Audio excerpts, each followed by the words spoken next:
Ito ba nakikita ba niyo ito? Pera po yan, pera. Actually, pera ng taong bayan ito. Yan o, tayong pera o. Tayong pera, no? Ayan o. Pera yan po yan. Ilang kanyang milyon ito. Tayong pera o yan. Ayan po ang perang kinukurakot sa atin. Ganyang karami. At normal lang daw po yan sa district office ng Bulacan. Wow. Ayan pa o. Ayan. Daming pera o yan. Hindi ano. Puro pera po yan. Ganyang karami ang volume ng pera. Ayan. Ilang kayang bundle yan, ilang milyon yan na perang pag-aari ng Pilipino. Tingnan po ninyo ah. Ayan o. Kita nyo karaming perang yan. Kakalula. Nung araw nakakita ko ng ganitong karami.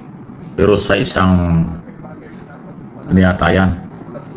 Bahay o tama, bahay ng isang mayaman talaga. Pero hindi ko nababanggitin ang pangalan.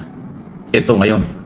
Ito pong picture na ito ng napakalaking pera ng taong bayan. Pera po natin ito. Ay ilabas sa Kongreso ni Engineer Hernandez. Ayan. Anyway, kamusta na po kayo? Luzon, Visayas, Mindanao. At Senador Estrada, Jingo Estrada, Senador Joel Villanueva. Hindi ligtas. Kasi sabi ni Marcoleta doon sa hearing kahapon, ligtas ka na. Hindi pala. Marami palang alam itong si Hernandez, ayaw lang magsalita ng harapan sa Senado. Okay? Pero ngayon sa Kongreso, nagsalita na. At nagpakita po ng mga text message between Engineer Alcantara at Senador Ontiveros. Hindi Ontiveros. Senador Villanueva. Hindi si Risa. Senador Villanueva. At mga picture ni Senador Jingo Estrada. So, dalawang senador po ang idiniin nitong si Engineer Hernandez. Assistant ito ni Alcantara. Si Alcantara naman, consistent, walang ginawa kundi mag-deny ng mag-deny. Kaya lang. So, sa hearing ng Kongreso, ang mga ng Senado, mga congressman ang isinabit ng grupo ni Diskaya, ng mag-asawang Diskaya. Ngayon, sa hearing sa Kongreso, ang nadami naman at ilabas na pangalan ay pangalan na senador. Pero ito, mas kapani-paniwala itong hearing sa Kongreso kasi naglabas ng video, naglabas ng picture. Ito nga, pinapakita ko sa inyo na nakakalulang pera. Nakakalulang pera. Sino, ang Pilipino nga, itong oras na ito, hindi pa kumakain yung iba dahil walang pera. Pagkatapos ganito yung makikita. At regular daw. Tinanong ba, yan ba'y normal o ano? Hindi po. Sabi ni Hernandez, regular lang sa kailang opisina yan. Sa opisina ng district office ng DPW sa Bulacan at saka doon sa isang private office o lugar na pag-aari ng kaibigan daw ni Engineer Alcantara. Pero sa kabila po nitong mga ganitong ebidensya, deny ng deny. Ayan o. Kaya mabuti, pera natin yan. Kung hindi kayo nakakakita ng pera, at least sa picture, makakita kayo. Inuulit ko, pera ng mamamayang Pilipino itong pinagparti-partihan nila. Pero itong Alcantara, na kahit saan hearing ay puro denial. At yun naman yung kanyang assistant na si Hernandez ang kahit saan mag-hearing umaamin. Nagkakasino sila, nagpapatalo, nananalo ng malaki sa kasino, natatalo madalas 30 million. Every odd hindi lang 3 beses, madalas nasa kasino. Paano ka man di magkakasino, ganyan pala ang pera mo. At regular, inuulit ko hindi ito minsan lang nangyari. Regular daw dumarating ang ganyang volume ng pera. At pinaparty-party ito. Yan pinaparty sa district office. Sa opisina nila pinaparty. Yung pera, meron pa isang picture, hindi ko lang nakuhanan, na tumpok-tumpok, nakahiwa yan sa isang table, hiwa-hiwalay na may pagdalagyan na. Yung tatanggap ng proponent ng project, nagpatupad ng project, kontraktor, district engineer, at kung sino-sino pang paglalagyan nila. Kakalulaw, nakakainis, nakakagalit po ito. Ulit-ulitin ko, hindi ako manghihinayang pakita ito. Kasi ito naman ho ay on record sa Kongreso. Yan po ang ebidensya. Kung sa Senado walang pinakitang ebidensya ng retrato kung paano ang volume ng pera pinaghahati-hatian na dumadating sa kanilang kamay, sa kanilang opisina na regular, ganyan po ang volume. Ganyan karami. Pera po yan. Ha? Baka kala nyo, papel lang yan. Pera ng peoples of the Philippines. Pera pong karumal-tumal na kanilang pinagpaparti-partihan. Nagmamalinis itong mga senador. Eto na ngayon. Inilabas na ho. Hindi lang makapagsalita pala yung Engineer Hernandez sa Senado kasi harap niya ang mga senador. Pagdating sa Kongreso, kumanta na. At inyong abangan, ito pa, abangan nyo mga kaibigan, kaya nag-live ako ng biglaan. Abangan nyo mamaya, mga bandang alas 4, 3:30, mag-abang na kayo sa Senado. Meron pong panibagong expose at mukhang papangalanan pa ni Senator Ping Lacson na bagong chairman ng committee ng Blue Ribbon Committee. Si Marcoleta po tinanggal na as chairman ng Blue Ribbon Committee. Si Lacson na po ang magte-take over dyan. Senate President pro tempore, siya na po yung chairman ng Blue Ribbon Committee. Meron hong panibagong privilege speech mamaya.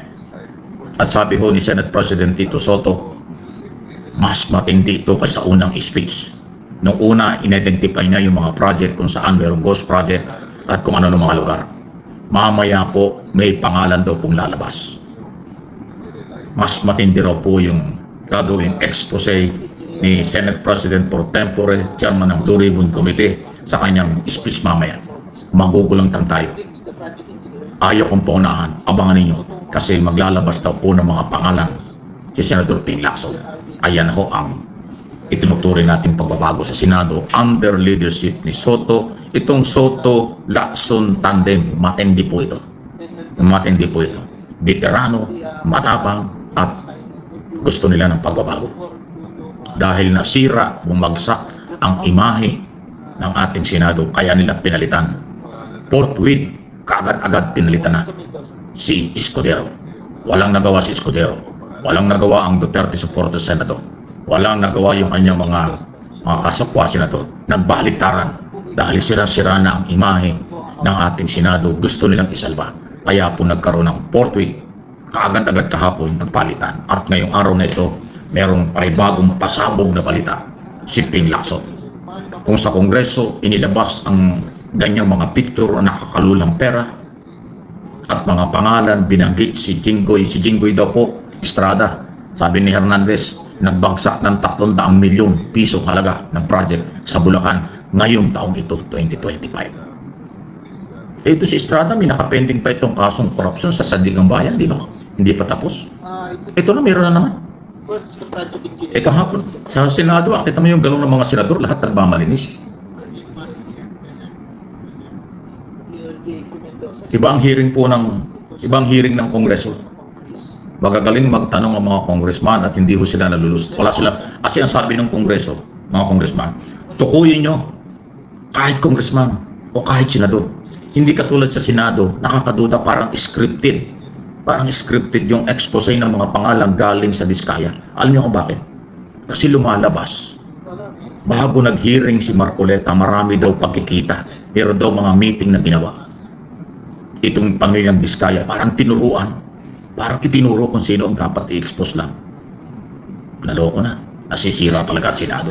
Pero ngayon, yun ay under Escudero. Ganyan nagkawin-win tayo. Talaga ang daming kapalpakan under Escudero.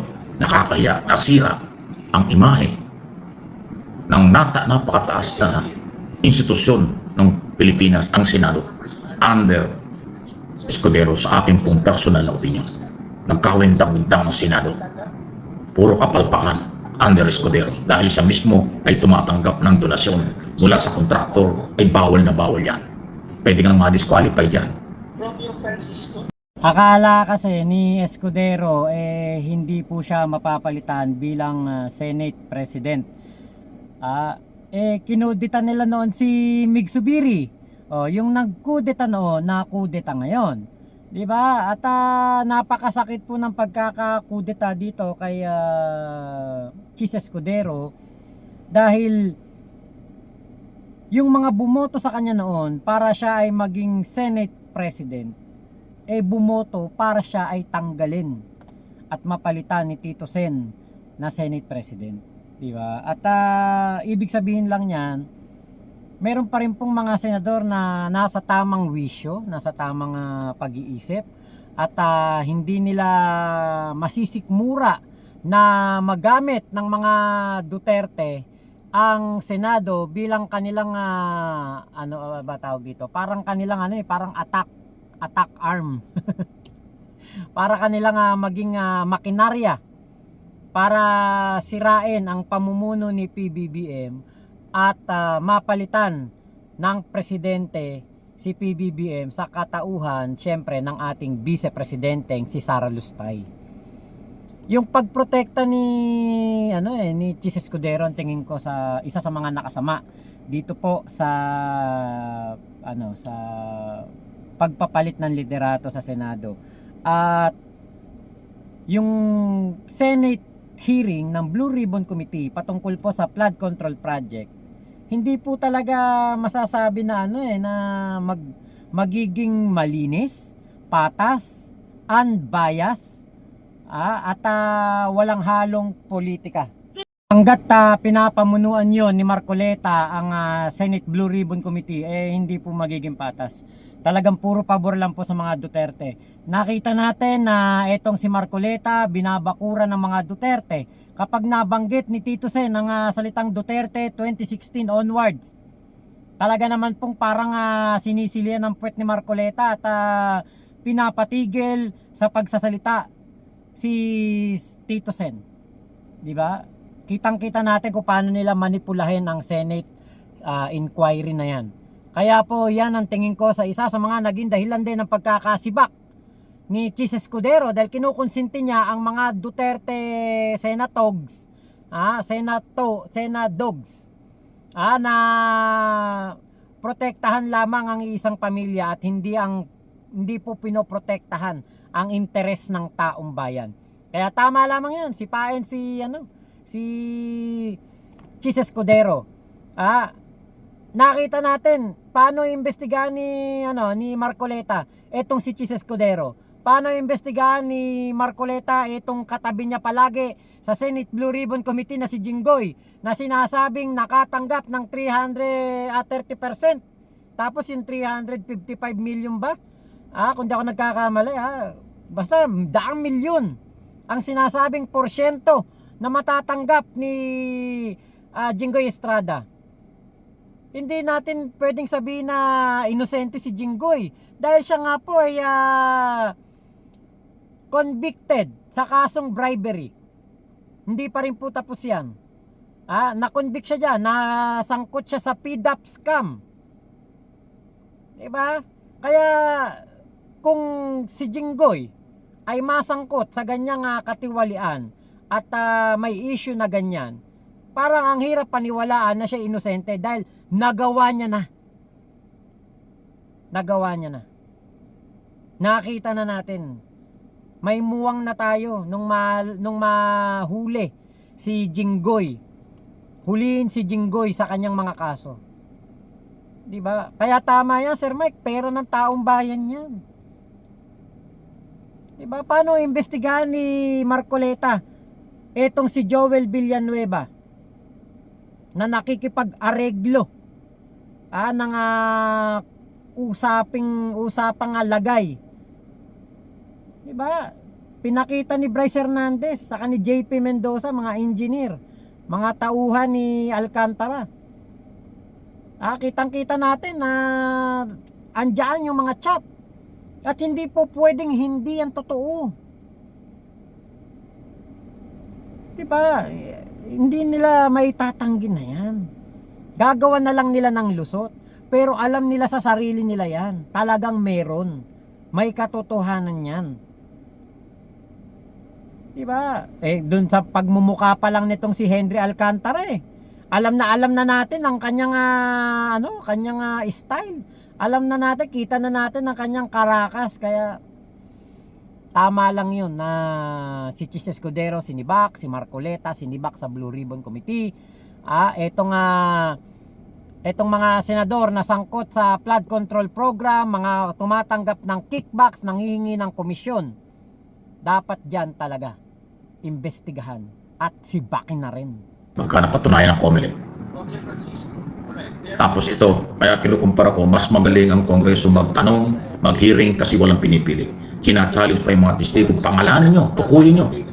Kahit congressman, huwag kayong matakot. Para-parapan dito. Sa Senado, hindi. Itong Joel Villanueva at saka itong Estrada lang, ayaw naman ng mga galaw, lalo ng Villanueva, parang lagi nagmamalinis. Naku, ayun, huling-huli na po doon sa text message. Nagdidemand kung magkano. Nagdidemand na mas maliit daw yung kanyang budget. Wow! Doon sa huling mga nanood, pakita ko ulit sa inyo yung picture. Para at least kung wala man tayong ganitong kalaking pera, at least nakakita kayo kahit sa picture. Pera po ito ng mamamayang Pilipino. Ulit ko.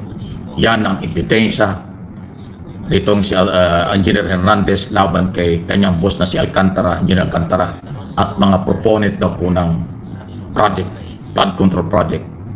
Yan ang partihan at regular daw ito. Pwedeng weekly, pwedeng monthly. Ang ganyang karaming pera. Grabe, ano? Sandali lang. Ini-scan lang natin. Ang dami, oh. Puro pera yan. Ayan, oh. Hindi po kaya kasama din siya sa For the Voice. Ayan, oh. Hindi po siya kaya sa liable din dito. Grabe, no? Dahil sinabi po niya kanina, yung mga titles na binanggit. Grabe, ano? Kaya kung bibili nga ba, kung bawat isang bundle lang gano'n, 1 million, ilang kayang million ito? Ito yung nagpapatunay doon sa sinabi ng Sally, doon sa hearing sa Blue Ribbon Kamakalawa. Kahapon, ano sabi niya? Nagdadala siya ng 100 million cash, 250 million cash sa Bulacan. Baka ito na yun. Ganong karami. Yung mga Pilipino hindi nakakakita ng pera na ganyang kalaki. Pero yung may-ari ng pera na Pilipino hindi nakakakita ng ganito. Tapos yung mga tao sa gobyerno at kasapakat na kontraktor at politiko, ganyan kumagpartihan. Baka monthly, ganitong kalaki ang kanilang pinaparti. Baka hindi lang monthly. Kasi nga, di ba, billion-billion. Sa Marcos administration in 3 years ay 545.6 billion, mahigit na kalahating billion. Pero ang sinasabi ni Senador Lacson, trillion ang nawawalang pera sa korupsyon sa mga project ng DPWH sa nakalipas na mga taon administration until now. Grabe. Grabe ho, grabe. Sinong matutuwa? Kaya lagi kong sasabihin at ulit-ulitin, revolutionary government ang solusyon. Abolish 1987 Constitution, abolish Congress and Senate, at gumawa ng bagong saligang batas. I-abolish ang presidential system of government. Pag in-abolish ko kasi ang saligang batas, abolish lahat, din magtatayo ng bagong gobyerno under revolutionary government. Tapos gagawa ng bagong batas at pakagandahin yung bagong saligang batas. Ilagay ang parusang bitay. Ipagbawal na bumalik at kumandidato tuwing mag-ieleksyon ang involved sa graft and corruption para matigil ang kalokohan. Iwasan din yung magkakamag-anak sa gobyerno. Yung anti-political dynasty, ilagay na dyan. Tatlo lang. Anti-political dynasty, parusang bitay, at ipagbawal kumandidato at ilagay sa pwesto sa gobyerno ang may mga kasong korupsyon. Yan ang solusyon. Hindi na po mahihilot, hindi na po magagamot ng 1987 Constitution ang korupsyon ngayon. Hindi na rin po natin malalaman ang katotohanan sa ilalim ng kasalukuyang Philippine Congress, mataas at mababang kapuluan. Upper and lower chamber.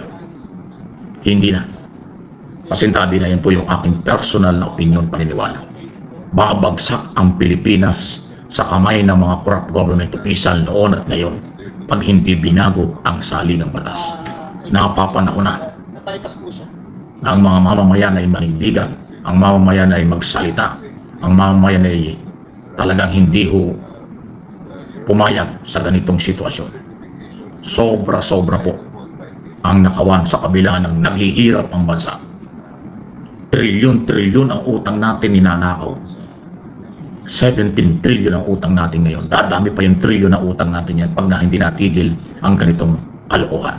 At hindi mawawala ito dahil yung sistema ng 1987 Constitution masyado nilang inaabuso. Kailangan baguhin na. Federal or parliamentary system ang ating sinasabi. Marami na po ako nakausap sa gobyerno pumapabor. Takot lang na sabihin kay Pangulong Marcos. Dahil sa pati sila madadamay. Marami akong nakausap sa gobyerno, abogado o hindi, pabor sila dun sinasabi ko, revolutionary government ang solusyon. Sana makarating kay Pangulo. Pero may nagsabi sa akin isang cabinet secretary, ayoko na munggitin, nakarating na sa Pangulo. Tinanong ko anong comment ng Pangulo, ayaw niya sabihin. Baka naiisip na rin. Wala na talaga. Sobra-sobra na po ang nangyayari sa ating bansa. Grabe. At dahil nga po, si Tito Sen na ngayon ang ating Senate President, baka pwede naman, no? Baka pwede naman, no? Baguhin na lang ang saligang batas. Buwagin yung 1987 Constitution, gawing revolutionary government para po mabago na ang konstitusyon, maamyendahan ang lahat ng dapat amyendahan. Yung katulad niya, mga electoral reforms, sa economic reforms, di ba? Baguhin na. I-update na kasi outdated na yung batas. 1987 pa yun eh. 2025 na po ngayon, hindi na akma. Di ba? Para makapasok na din ng maluwag ang mga investor dito sa ating bansa. Yung pagkakataon na yan, sana maisipan niya ni PBBM. Napakaganda niya. Yung electoral reforms dapat baguhin. Kapag mga ex-convict, mga may kaso, di ba, dapat wag nang hayaang kumandidato yan.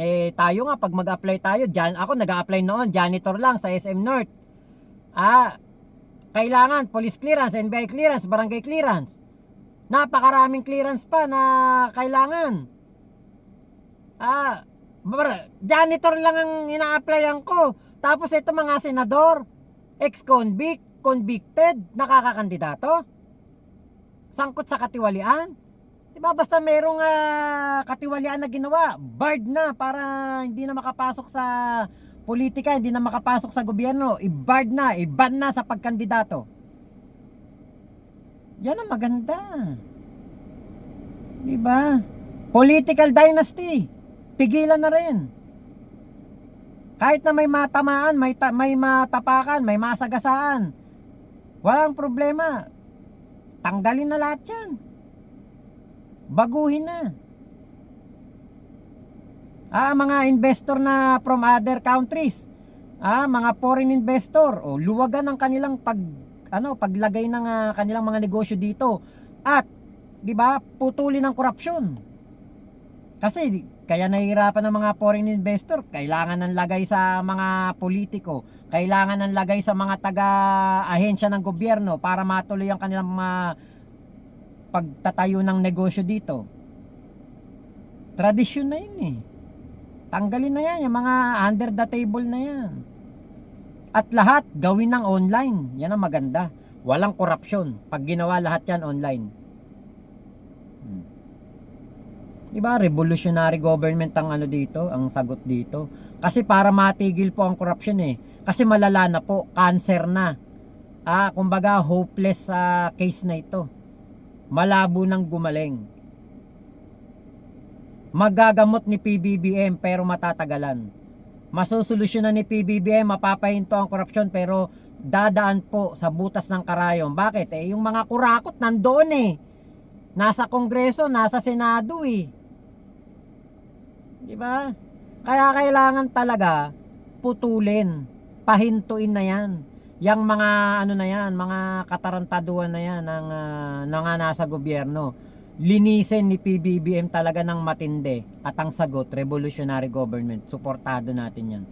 Kayo po ba? Ano masasabi nyo? Suportado nyo po ba? Kung sakali na magkaroon ng revolutionary government ang ating Pangulong Bongbong Marcos at sibakin ang lahat ng mga kurako, tanggalin sa gobyerno ang lahat ng mga buwaya. Lahat ng mga gumagastos ng confidential at intelligence funds na hindi maipaliwanag, sibakin. Diba? Ang ayaw lang sa revolutionary government, yung mga kurakot at may mga ginagawang kabulastugan sa ating gobyerno. Yan lang aayaw dyan. So yun lamang po, maraming salamat Sir Mike Abe sa video po ninyo na napakaganda na aking na-reactionan ngayon. Ingat po kayo. Salamat po sa mga suporta ninyo dito sa aking channel at sa mga BBM vloggers, supporters. Thank you po sa lahat ng mga nagla-like, nag-share at nagsasubscribe po sa aking video. Ingat po kayo, Momo Chup Chup. Love you, God bless us all, Pilipinas. God first. Salamat po.